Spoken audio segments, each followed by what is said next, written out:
இப்போ எப்படி தெரியுமா இருக்கு? எப்படி இருக்கு சார் சொல்லுங்க. தலை கிருன்னுது. அப்படியா? கண்ணே செவந்து போய் கிடக்கல எனக்கு. இப்போ நான் எல்லாரையும் உசுரை வாங்கிட்டு இருக்கேன் தூங்க விடாம. ஏன்னா எனக்கு தூக்கம் வரல, அதனால இப்போ எல்லாத்தையும் மண்டையை காய விடுறேன். கரெக்டாக எத்தனை மணியில்? 1 மணி ஆக போதால.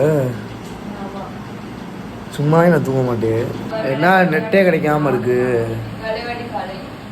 அது ஏழை ரெட் கலரில் இருக்கு, வெள்ளை கூட ஆக மாட்டேங்குது, வைஃபை கனெக்ட் ஆக மாட்டேங்குது. போய் தூங்கவா செய்வேன். நான் வந்து எக்ஸாம் முடிஞ்சு ஊருக்கு போனோம். சரியா? இப்போ அம்மா என்ன சொல்லுதுன்னா, நீ எதுக்குடா 10 நாளுக்காக ஊருக்கு போகிற, மறுபடியும் இங்கே வர போகிற அப்படின்னு. வர்றப்ப நான் 11ஆந்தேதி வந்துடுவேன். 11ஆந்தேதி 11ஆந்தேதி டிக்கெட் இருக்கா, நான் வந்துடுவேன். அப்போ அந்த டிக்கெட்டோட காசு வேஸ்ட்டாக போகுமா போகாதா? போகும். அப்போ நம்ம இங்கேருந்து அங்கே போகணுமா இல்லையா? எனக்காக எனக்கு தலைவலி இருந்துச்சு.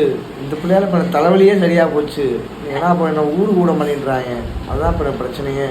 கான்ஃபிடென்ட் போயிடலாம். செமஸ்டர் எக்ஸாம் இருக்குல்ல, ஒன்றுமே படிக்கல. 2026 கான்ஃபிடென்ட். நான் ஒன்றுமே படிக்கல. படிக்கின்ற ஒன்றும் படிக்கல. Bye guys.